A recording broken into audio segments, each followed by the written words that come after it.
Audrey Guillois, bonjour. Jean-Emmanuel Despecker, bonjour. Bonjour. Donc, vous êtes candidat aux élections départementales dans le canton de Poto-Combo.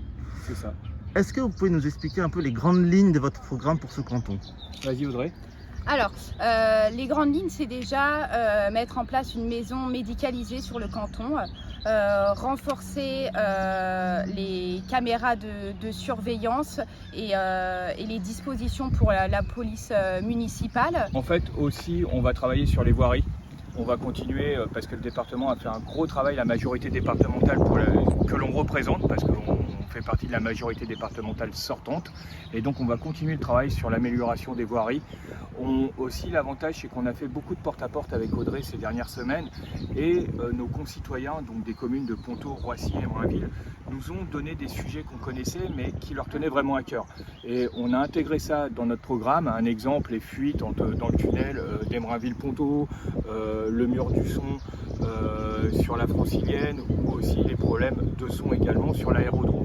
Donc ça c'est des problématiques qui nous ont été remontées en faisant du terrain, et avec Audrey on travaillera dessus bien évidemment si on a la chance d'être élu avec la majorité départementale sortante. Voilà. Pour les collèges, donc il y en a 6 sur le canton, et penser aux rénovations et voir ce qu'on peut apporter de plus à ces projets. Alors sur les collèges, la chose importante, on va parler de la restauration, et vous savez bien que la restauration c'est un domaine qui me tient à cœur parce que j'ai déjà été interviewé par rapport à ça et parce que c'est mon métier, et on a la chance d'être en Seine-et-Marne. Et en Seine-et-Marne, c'est un des fleurons de l'agriculture française. Et donc du coup, travailler sur les circuits courts, c'est très très important parce que j'estime que l'écologie n'a pas de parti. Et donc il faut travailler sur les circuits courts pour améliorer la restauration dans nos collèges. Pour les personnes démunies, trouver des actions pour aider face à la crise qu'on va se prendre de plein fouet. Voilà, donc moi je pense que sincèrement on a vécu une campagne relativement difficile. Une campagne avec des attaques personnelles, surtout sur ma personne, des courriers anonymes, des insultes. On m'a même coursé en voiture quand je faisais de l'affichage, parce que même candidat j'affiche mes affiches, mes propres affiches.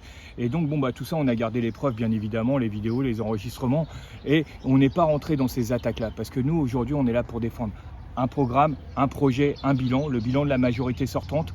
On a eu la chance d'avoir été investis par les Républicains. Nous sommes des gens qui gardons notre étiquette politique. On n'a pas honte de la montrer. Contrairement à certains candidats, je vais vous donner juste un exemple et je vais les nommer, le binôme Zerdoun-Perron, qu'oublient de donner leur étiquette. Quand on est député et qu'on oublie de dire qu'on est de la République en marche, c'est un peu compliqué. C'est-à-dire que on se dit bah oui mais surtout faut pas le dire, mais on siège à l'Assemblée nationale parce qu'à l'époque on était content d'être à côté du président de la République. Voilà, donc moi je pense qu'aujourd'hui nous on est fiers de représenter les Républicains, fiers de représenter la majorité sortante, comme l'a dit lors de son débat télévisé notre futur président, j'espère, Jean-François Parigi. Nous allons pas faire le 3e match avant d'avoir fait le premier et le 2e. Faut savoir que ces élections ont été faites dans un contexte où on pense qu'il y aura un fort taux d'abstention. Il est clair que faire le premier tour le jour de la fête des pères, en ayant la possibilité, les gens, ça fait 1 an et demi qu'ils restent chez eux. Et là, on leur dit, bah, maintenant, vous avez le droit de sortir. Et c'est la fête des pères. Donc, il y a des gens qui n'ont pas vu leur famille depuis plus d'1 an.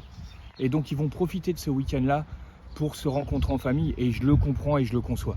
Et aussi, les gens en ont un peu marre et ne comprennent pas trop ce que c'est que leur conseiller départemental ou leur conseiller régional. Bien évidemment, nous soutenons Valérie Pécresse, qui est la présidente de la région sortante, qui a fait un excellent travail avec ses élus. Et qui soutient aussi la majorité départementale. Tout à fait, parce que on va reprendre le terme, nous sommes Seine-et-Marne rassemblés et Valérie Pécresse est Île-de-France rassemblée. C'est-à-dire que c'est important pour nous d'être tous rassemblés, de travailler ensemble pour notre territoire. Nous ensemble, le territoire c'est la Seine-et-Marne et Valérie Pécresse c'est la région. Et de toute façon, l'un ne peut pas travailler sans l'autre. La région a besoin du département et le département a besoin de la région.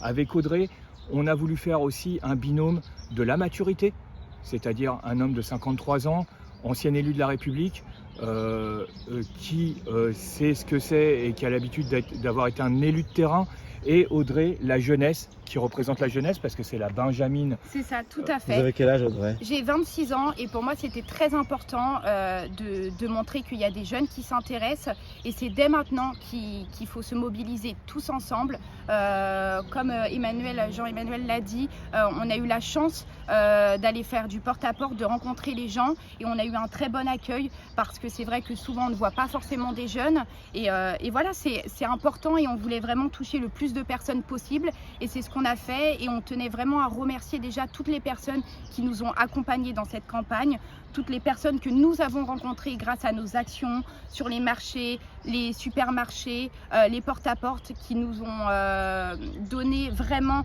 grande satisfaction et on était très contents parce que notre but c'est être des conseillers de terrain et on voulait leur montrer, si on a la chance d'être élu, que bien avant les élections, on mettrait tout en œuvre justement pour eux parce que si on est élu, c'est grâce à eux et on va travailler pour eux. Donc c'était quelque chose qui nous tenait à cœur. Et on tient à s'excuser aussi par rapport aux gens parce qu'il y a beaucoup de personnes qui vont regarder notre interview et parce que Mac Journal est très suivi et qui vont se dire mais oui mais ils sont pas venus nous voir.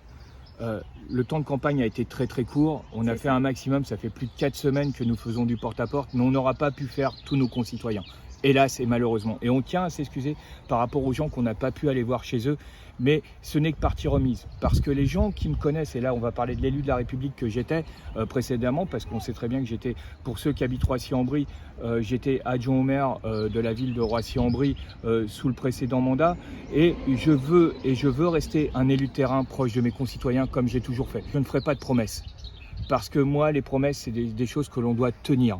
Et nous ce qu'on fera c'est qu'on travaillera sur les dossiers sans faire de promesses, mais pour que les dossiers avancent et aboutissent. Et c'est important. Et c'est ce qu'on a dit aussi. J'ai eu au téléphone le maire de Ponto-Combo et j'ai rencontré le maire d'Emerainville. Et ce qui est important par rapport à ça, c'est que la première chose qu'on fera, si on est élu, on prendra rendez-vous avec les maires des 3 communes et on leur proposera de travailler avec eux.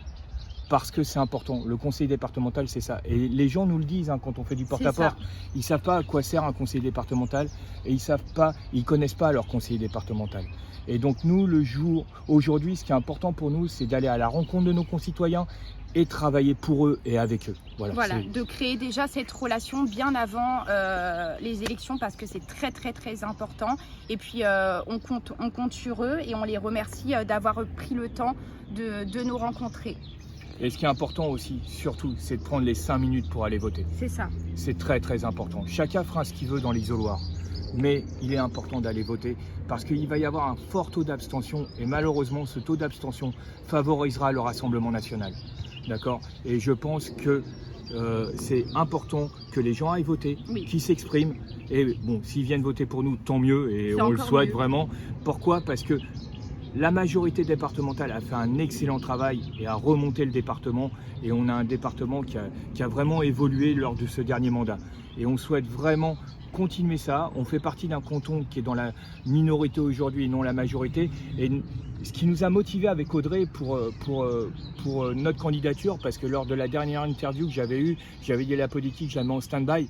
Mais ce qui m'a motivé pour revenir en politique, c'est ça, c'est travailler que le canton de Ponto-Combo vienne dans la majorité départementale, enfin dans la majorité départementale, et que nos concitoyens profitent de ça, de cet élan-là, pour continuer à améliorer notre canton et améliorer la vie au sein de notre canton. Voilà.